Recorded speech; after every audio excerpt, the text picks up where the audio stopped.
আসসালামু আলাইকুম রহমতুল্লাহ। প্রিয় শিক্ষার্থীরা, আশা করছি তোমরা সবাই ভালো আছো। আছি আলহামদুলিল্লাহ, আমিও ভালো আছি। গতদিনে তোমাদের ক্লাসে কি পড়াচ্ছিলাম মনে আছে তো? এরকম কিছু একটা দৃশ্য দেখিয়েছিলাম, তাই না?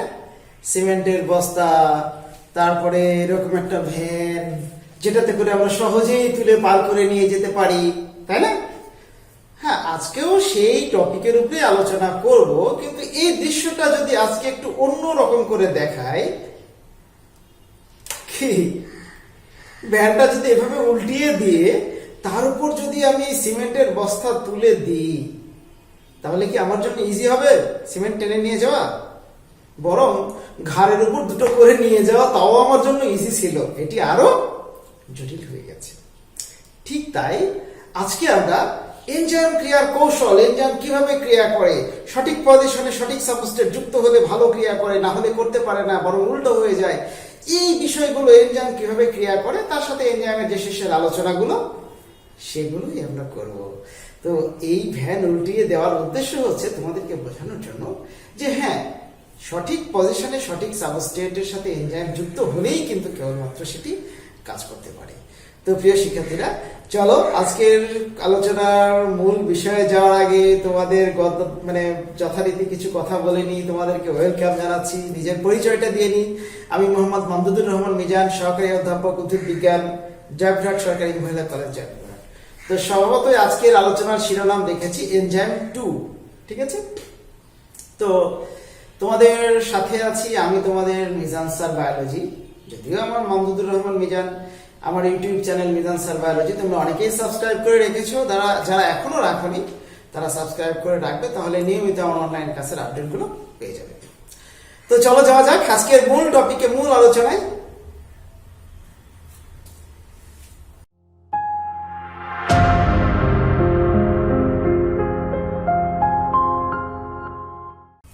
তো এনজাইম ক্রিয়া কৌশল, এনজাইম কিভাবে কাজ করে, গতদিনে একটু ধারণা দিয়েছিলাম, বিস্তৃত আলোচনা এটা করতে পারিনি, এই জন্য আমি ওখান থেকে আবার শুরু করছি। একটি এনজাইম একটা বিক্রিয়া পদার্থকে একটা প্রোডাক্টে বা একটা উৎপাদে রূপান্তরিত করার জন্য এনজাইমের নির্দিষ্ট জায়গায় ওই বিক্রিয়ক পদার্থকে সংযুক্ত করে। সেই সংযুক্ত স্থানকে আমরা বলি অ্যাক্টিভ সাইট। আমি যদি তোমাদেরকে এইখানে দেখাই, দেখো এই যে এইটা হচ্ছে এই এনজাইমের অ্যাক্টিভ সাইট। এই অ্যাক্টিভ সাইটে এই সাবস্ট্রেট, এখানে সাবস্ট্রেটটাকে ম্যালটোজ যেটাই বলি, হ্যাঁ, এখানে তাহলে মল্টেজ এনজাইম, এই মল্টেজ এনজাইমের একটা নির্দিষ্ট অ্যাক্টিভ সাইটে এই মল্টোজ যুক্ত হয়ে কি করছে, এটাকে ভেঙে এক অণু গ্লুকোজ এবং এক অণু ফ্রুক্টোজ তৈরি করছে, সরি 2 অণু গ্লুকোজ তৈরি করছে। হ্যাঁ, সুক্রোজ যদি হতো তাহলে এক অণু গ্লুকোজ এবং এক অণু ফ্রুক্টোজ তৈরি হতো, এখানে যেহেতু মল্টোজ তাই 2 অণু গ্লুকোজ তৈরি করছে। হ্যাঁ, ঠিক আছে। তো এই এনজাইমটার এইটা যদি আমি বলি, ভ্যান যেমন আমি উল্টিয়ে দিয়ে দেখালাম, তাহলে এই এনজাইমটা যদি সাবস্ট্রেটকে উল্টা দিকে লাগাতে চাই, তাহলে কি সঠিকভাবে বিক্রিয়া পরিচালনা করতে পারবে? পারবে না। এই জন্য এনজাইম অ্যাক্টিভ সাইটে, অর্থাৎ এনজাইমের অ্যাক্টিভ সাইটেই কেবলমাত্র সাবস্ট্রেট যুক্ত হলে তখন সেই বিক্রিয়াকে সুষ্ঠুভাবে পরিচালনা করে একটি প্রোডাক্ট বা একটা পদার্থ উৎপাদন করতে পারে। ওকে, তো এখন আমরা ঠিক আমাদের বইতে এমন একটি ছবি দেওয়া আছে যে এনজাইম ক্রিয়ার কৌশলে বিজ্ঞানী ফিশারের লক অ্যান্ড কি থিওরি, একটা নির্দিষ্ট তালা খুলতে যেমন নির্দিষ্ট চাবি দরকার, ঠিক একটি নির্দিষ্ট এনজাইমের সাথে একটি সাবস্ট্রেট যুক্ত হয়েই কিন্তু সেই বিক্রিয়াকে পরিচালনা করে। যেমন দেখো, এটা এনজাইম, এখানে এ এবং বি এই দুটো হচ্ছে সাবস্ট্রেট, বিক্রিয়ক পদার্থ। তাহলে এনজাইমের সাথে বিক্রিয়ক পদার্থ বা সাবস্ট্রেট যুক্ত হয়ে একটা কমপ্লেক্স তৈরি করে, যেটাকে বলছি আমরা এনজাইম সাবস্ট্রেট কমপ্লেক্স বা এনজাইম সাবস্ট্রেট যৌগ। এবং একটা নির্দিষ্ট বিক্রিয়া শেষে, পরিচালনা শেষে নতুন পদার্থ তৈরি করলো কি কি, একটি পদার্থ সি আর একটি পদার্থ ডি। এভাবে এনজাইম নির্দিষ্ট স্থানে সাবস্ট্রেটকে যুক্ত করে এইরকম বিক্রিয়াকে পরিচালনা করে। ঠিক আছে, এখন আমরা আরেকটি মতবাদ দেখব, সেটি হচ্ছে আবেশিত উপযুক্ততা মতবাদ, ইনডিউসড ফিড থিওরি। আচ্ছা, এখানে আমি একটা ছোট্ট গল্প বলি, মনে করো হ্যাঁ, এই গল্প আমি ইতিপূর্বে তোমাদের যারা আমার সামনাসামনি কোনো ক্লাস করেছো, আমার আগের স্টুডেন্টরা, তারা হয়তো শুনেছো। এই গল্পটা সাধারণত আমি এই জায়গায় করে থাকি, আজকেও বলি, যারা নতুন তাদের জন্য ভালো লাগবে। মনে করো একটা ছেলে আর একটা মেয়ের বিয়ে হচ্ছে, তাদের মধ্যে একজন আরেকজনকে পুরোপুরি পছন্দ নয়, কোন না জায়গায় একটা ছোট্ট খটকা আছে মনের মধ্যে। কিন্তু তারা যখন তাদের কনজুগাল লাইফ, বিবাহিত জীবন অতিবাহিত করতে লাগলো, তখন দেখলো যে না, সে তো অনেক ভালো, তার সাথে থাকতে থাকতে সে তার নিজেকে নিজের মতো করে তৈরি করে নিয়েছে।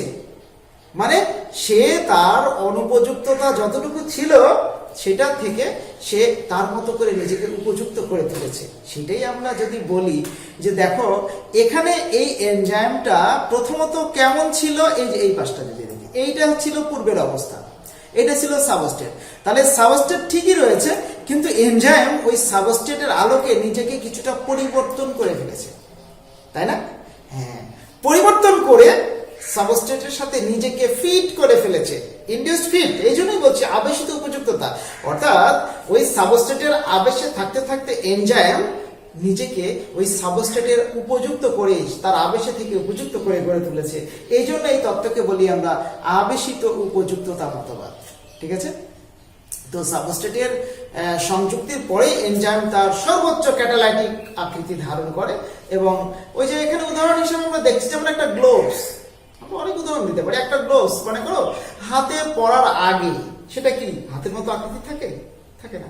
কিন্তু হাতে যখন দিয়ে দিলাম, বাহ, সুন্দর হাতের আঙ্গুলের মতো সব চেহারা ধারণ করলো।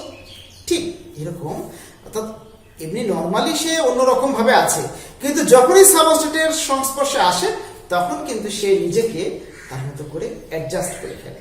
এইটাই হচ্ছে আবেশিত উপযুক্ততা মতবাদ। বিজ্ঞানী কোস্টল্যান্ড 1966 সালে এই মতবাদের প্রথম প্রবর্তন করেন এবং দেখেন যে কিছু কিছু এনজাইম এভাবে নিজেকে ফিট করে গড়ে তুলেছে। ওকে, এখন আমরা আসি এনজাইমের শ্রেণী বিভাগ। এই কথাগুলো আমরা আগে একটু একটু বলেছিলাম অন্য জায়গাতে, যেমন কোফ্যাক্টর, কোএনজাইম, তারপরে তোমার কি বলে অ্যাক্টিভেটর। এগুলো অ্যাক্টিভেটরের অপর নাম কোফ্যাক্টর। গতদিনে এইগুলো নিয়ে কিছু কথা হয়েছিল ওই জায়গায়। তাহলে গঠন প্রকৃতির উপর ভিত্তি করে আমরা এনজাইমকে দুই ভাগে ভাগ করি। একটা হচ্ছে সরল এনজাইম, আর একটি হচ্ছে কনজুগেটেড এনজাইম। একটা সিম্পল, একটা কনজুগেটেড বা যৌগিক বা সংযুক্ত। তার মানে যে এনজাইমে শুধুমাত্র প্রোটিন আছে, কথা খেয়াল রেখো, এনজাইম কিন্তু প্রোটিন ছাড়া হবে না। তবে কিছু এনজাইম আছে যেখানে প্রোটিনের পাশাপাশি অন্যান্য প্রস্থেটিক গ্রুপ থাকতে পারে। তাহলে এমন একটা এনজাইম যে এনজাইমে কেবলমাত্র প্রোটিন আছে আর কিছু নেই, তখন সেটি হবে সরল এনজাইম। আর যদি কোনো এনজাইমে প্রোটিনের পাশাপাশি কোনো অতিরিক্ত প্রস্থেটিক গ্রুপ থাকে, তখন সেটাকে বলবো আমরা সংযুক্ত এনজাইম বা কনজুগেটেড এনজাইম বা যৌগিক এনজাইম। কথা ঠিক আছে? হ্যাঁ, প্রস্থেটিক গ্রুপ যেটা, সেটাকে আমরা কোএনজাইম বা কোফ্যাক্টর এগুলো বলে থাকি। আর সংযুক্ত এনজাইমের যেটা শুধুমাত্র প্রোটিন অংশ, সেটিকে আমরা বলে থাকি অ্যাপো এনজাইম। এই যে দেখো এখানে আমরা বলছি যে প্রোটিন অংশ হচ্ছে অ্যাপো এনজাইম এবং নন প্রোটিন অংশকে প্রস্থেটিক গ্রুপ। আর এই প্রস্থেটিক গ্রুপ যদি কোনো জৈব যৌগ হয় তখন সেটাকে আমরা কি বলি? কোএনজাইম। আর যদি কোনো মেটাল হয় তখন তার নাম কি ভুলে গেছো? কোফ্যাক্টর। কোফ্যাক্টর, হ্যাঁ, আগে ওটাকে অ্যাক্টিভেটর বলা হতো। ঠিক আছে, গুড। তাহলে আমরা এবারে এনজাইম কোন ধরনের বিক্রিয়াকে প্রভাবিত করে তার উপর ভিত্তি করে তার একটা ক্লাসিফিকেশন আছে। আমরা যদি এখন সেদিকে যাই, যেমন একটা এনজাইম জারণ বিজারণ বিক্রিয়া পরিচালনা করে, অক্সিডেশনও করে, রিডাকশনও করে। তাহলে আমরা কি বলবো? হ্যাঁ, এই জন্যই এই এনজাইমের নাম দিয়েছি আমরা, দেখো কি, অক্সিডো রিডাকটেজ। তার মানে অক্সিডেশনও করে, রিডাকশনও করে।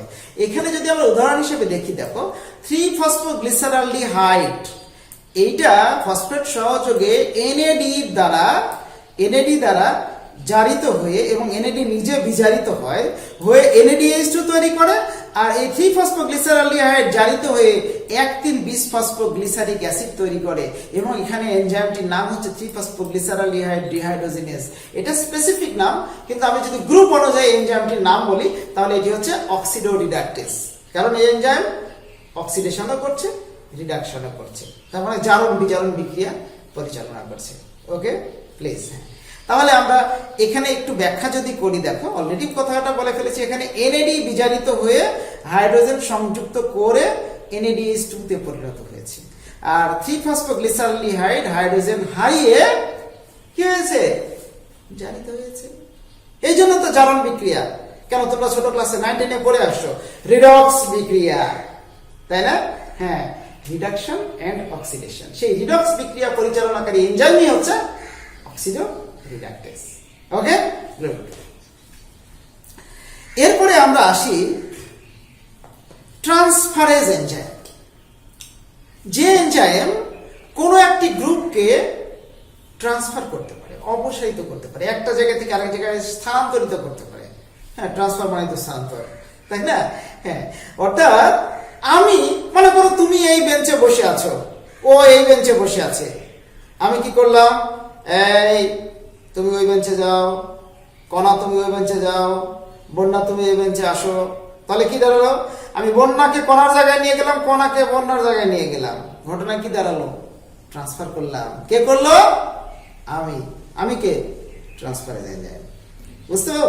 হ্যাঁ, তো এখানে দেখো উদাহরণ হিসেবে, এটা তো আমি এমনি একটা ফিজিক্যাল উদাহরণ দিলাম, কিন্তু কেমিক্যাল উদাহরণের কথা যদি বলি, হ্যাঁ এই দেখো গ্লুটামিক অ্যাসিড আর oxaloacetic acid. Glutamic acid কিন্তু একটা অ্যামিনো অ্যাসিড, ঠিক আছে?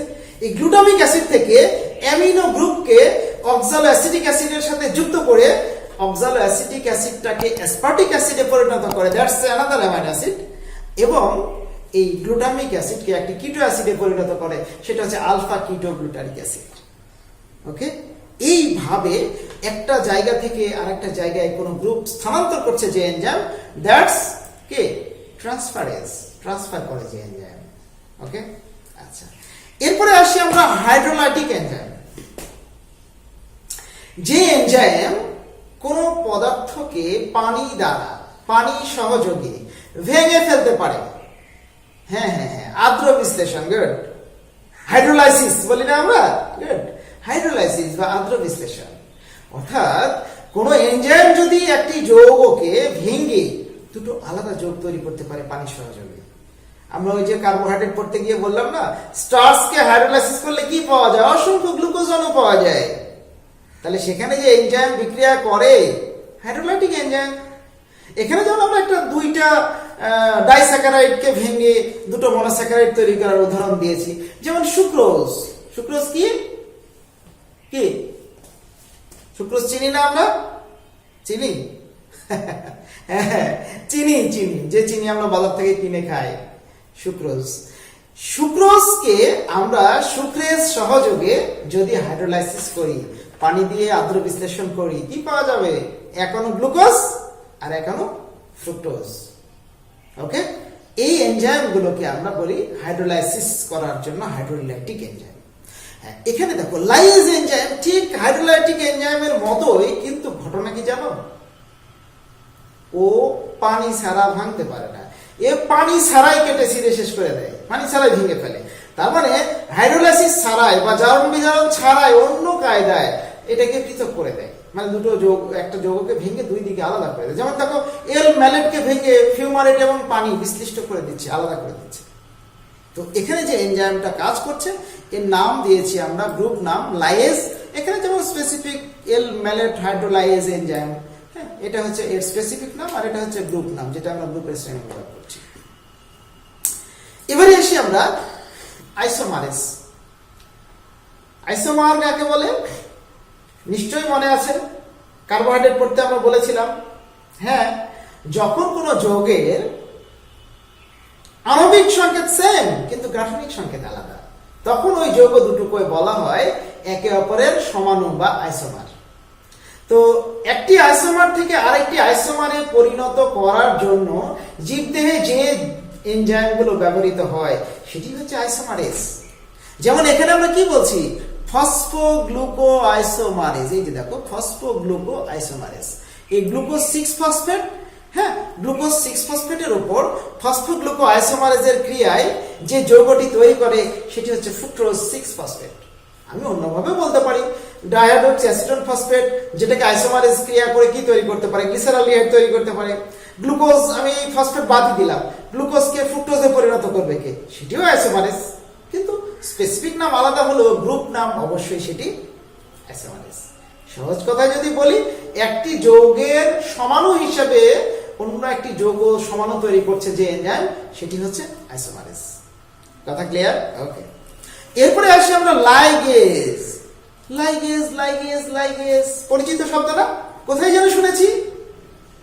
19 ওই যে একটা ডিএনএ কে আর একটা ডিএনএ এর সাথে যুক্ত করার জন্য, হ্যাঁ এই তো মনে পড়ছে। তো লাইগেজ এনজাইমের কাজই হচ্ছে জোড়া দেওয়া এনজাইম, সংযুক্ত করা। ঠিক আছে?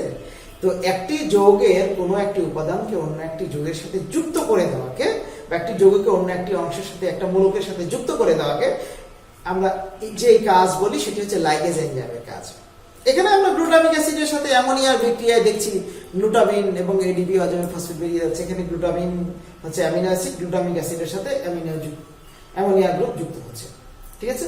এভাবে লাইগেজ এনজাইমের কাজ হচ্ছে সোজা কথা সুপার গ্লু, জোড়া লাগানো। ওকে, এখন আসি আমরা কার্বক্সিলেজ। হ্যাঁ, এই জাতীয় এনজাইম কোন পদার্থের সাথে কার্বন ডাইঅক্সাইডকে হয় অ্যাড করে নইলে রিমুভ করে, যুক্ত করে অথবা বিযুক্ত করে, মুক্ত করে। এই জাতীয় এনজাইমকে আমরা বলবো কার্বক্সিলেজ। অর্থাৎ যেমন এখানে আমরা উদাহরণ হিসেবে বলছি, এগুলো বিক্রিয়া কিন্তু আমরা প্রত্যেকটাই বায়োফিজিওলজিতে পাবো। যেমন প্ল্যান্ট ফিজিওলজিতে তোমাদের নবম অধ্যায় যেখানে আছে, এই বিক্রিয়াটা তুমি ইয়েতে পাবা, কোথায় যেন, এটা হচ্ছে তোমার ক্রেবস চক্রের মধ্যে আছে। অক্সালোসাকসিনিক অ্যাসিড, হ্যাঁ, এটা কার্বক্সিলেজ এনজাইমের সহায়তায় আলফা কিটোগ্লুটারিক অ্যাসিড তৈরি করে। তারপর গ্লুকোজের সাথে এটিপি যুক্ত হয়ে, এটাও যদিও ফসফোরাইলেজ এনজাইম, এটাও আমরা এই গ্লাইকোলাইসিসের মধ্যে এই এনজাইমের বিক্রিয়াটা পাবো। তাহলে মাঝখানে আরেকটি এনজাইমের কথা বাদ পড়ে গেছে, সেটা হচ্ছে এপিমারেজ। এপিমারেজটা কি? একটি যৌগকে যদি তার এপিমারে পরিণত করতে পারে কোন এনজাইম, তাহলে এপিমার কি সেটি তো আমাদের জানা দরকার। এপিমার হচ্ছে একটি যৌগ বা একটি যৌগের যদি গঠনগত দিক দিয়ে আমরা বিবেচনা করি, একটি মাত্র কার্বন অ্যাটমে যদি বৈশিষ্ট্যমণ্ডিত ভাবে আলাদা হয়, তখন সেটাকে বলা হয় এপিমার। যেমন রাইবুলোজ আর জাইলুলোজ দুটোই কিন্তু 5 কার্বনের শর্করা। ঠিক আছে? এমনকি এটাও কিটোন গ্রুপযুক্ত, ওইটাও কিটোন গ্রুপযুক্ত, শুধুমাত্র একটি জায়গায় তাদের মধ্যে পার্থক্য আছে। সেটা হচ্ছে ওই সর্বশেষ কার্বনের পূর্ববর্তী কার্বনে একটা হচ্ছে ডান দিকে হাইড্রক্সিল আর একটা বাম দিকে হাইড্রক্সিল, ডানাবর্ত এবং বামাবর্ত। এতটুকুর জন্যই একটি হচ্ছে তোমার জাইলুলোজ আর একটি হচ্ছে রাইবোলোজ। তাহলে এই যে একটি কার্বনের অ্যাটমের কনফিগারেশনে পার্থক্য মণ্ডিত যৌগগুলোকে আমরা বলি কি? পরস্পরের এপিমার। তো এখানে যে এনজাইমটা ক্রিয়াশীল, যদি এখানে উদাহরণটা আমি অলরেডি মুখে বললাম যে রাইবোলোজ এবং জাইলুলোজ, এদেরকে উৎপাদনকারী যে এনজাইম সেটি হচ্ছে এপিমারেজ।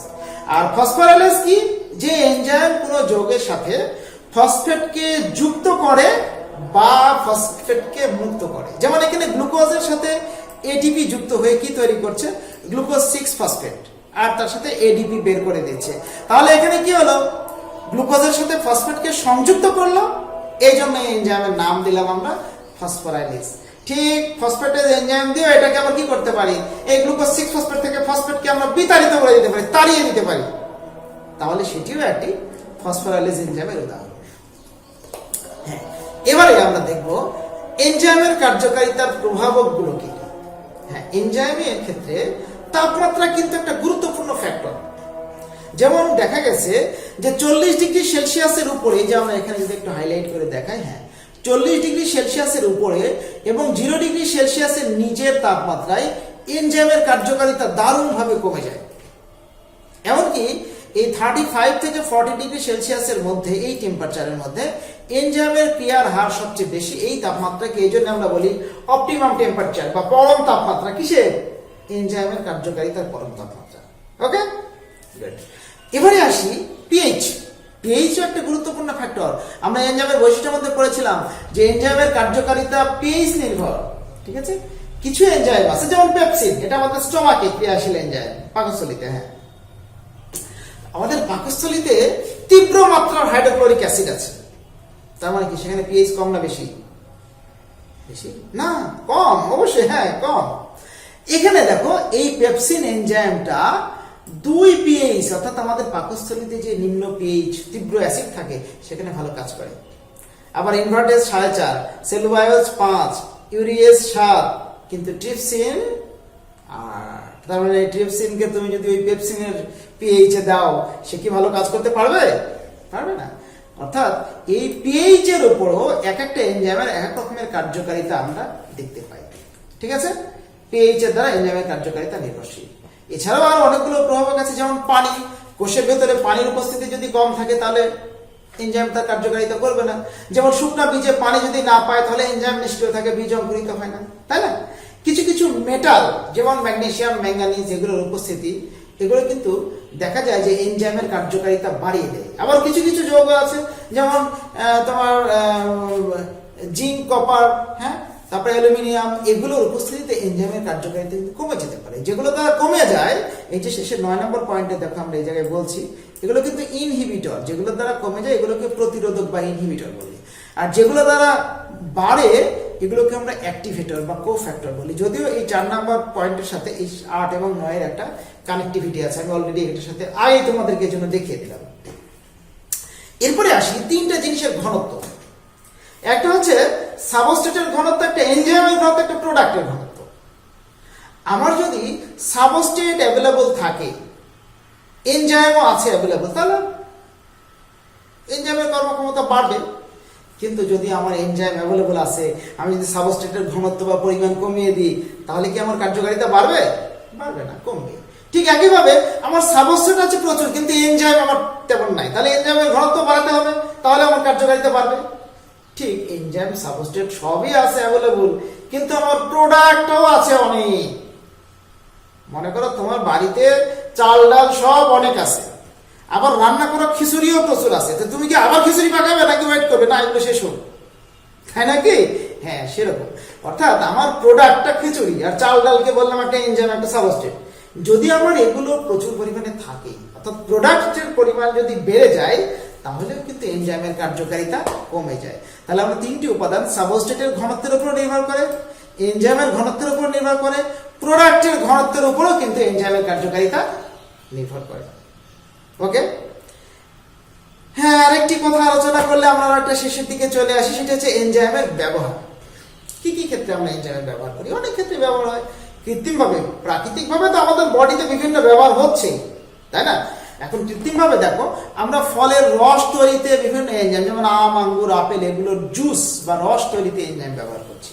তারপরে কাপড়ের দাগ মোচনে, কাপড়ের বিভিন্ন রকমের অনাকাঙ্ক্ষিত দাগ পড়ে, সেটা দাগ মোচনের জন্য দেখবে বাজারে। তারপর চামড়া লোম মুক্ত করণে, ট্যানারি শিল্পে চামড়া থেকে লোম পৃথককরণে আমরা বিভিন্ন এনজাইম আজকাল ব্যবহার করছি। তারপরে হজমে, আমাদের শরীরে এনজাইমের পরিমাণ হ্রাস পেলে হজমজাত বিভিন্ন, ওই যে হজমি টজমি বিভিন্ন ট্যাবলেট পাওয়া যায়, বা বিভিন্ন কোম্পানি যেমন জাইমেট, বিভিন্ন হজমকারী উপাদান, হ্যাঁ, এগুলো ব্যবহার করা হয়। তারপর প্রাণ রাসায়নিক বিশ্লেষণ, ইউরিয়া, ইউরিক অ্যাসিড, এগুলো শনাক্তকরণে ইউরিয়াজ এনজাইম ব্যবহার হয়। রক্তে যে ইউরিক অ্যাসিড বেশি হয়েছে কিনা টেস্ট করি না আমরা, হ্যাঁ, সেক্ষেত্রে এগুলো এনজাইম ব্যবহার হয়। আর এইটি একটি গুরুত্বপূর্ণ কথা, সেটা চোখের ছানির যে চিকিৎসা। আমরা কি করি? চোখের ছানি অস্ত্রোপচার করে চিকিৎসা করি, ছানি অপারেশন করা হয়। তো ট্রিপসিন এনজাইম ব্যবহার করে দেখা গেছে যে ছানিকে গলিয়ে বিগলিত করে লেন্সের উপর থেকে এটাকে বের করে নিয়ে চলে আসে, আলাদা করে অস্ত্রোপচার করতে হয় না, এবং অন্য কোনো অংশ ক্ষতি না করি এটি সম্ভব। তো অনেক কথা বললাম, একটা তুলনা আমরা এনজাইম এবং কোএনজাইম, এটি তোমাদের আগামী দিনের হোমওয়ার্ক দেবো, তোমরা সুন্দর করে এটি করে ছবি তুলে আমার পেজে আপলোড করবে বা আমাকে মেসেঞ্জারে দেবে। তো এনজাইম এবং কোএনজাইম আমরা জেনেছি, এনজাইম হচ্ছে বেসিক্যালি প্রোটিন, তাই না? আর ওই এনজাইমের, কোএনজাইমের সাথে যদি অতিরিক্ত কোনো জৈব যৌগ যুক্ত থাকে, তখনই সেটাকে কি বলি আমরা? কোএনজাইম। তো এনজাইম এবং কোএনজাইমের মধ্যে এই যে কয়েকটি পয়েন্টে আমরা পার্থক্য এখানে দিয়েছি, তোমাদের অনেক বইতেও করে দেওয়া আছে, এটা সুন্দর করে পড়ে ছবি তুলে আপলোড করবে। তো আজ থেকে আমরা কিন্তু এই কোষ রসায়ন অধ্যায় শেষ করলাম। আগামী দিনে ইনশাল্লাহ দ্বিতীয় পত্রের প্রথম অধ্যায় নিয়ে তোমাদের সামনে উপস্থিত হবে ইনশাল্লাহ।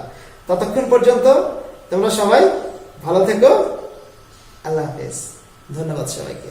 ঠিক মতো লেখাপড়া করো।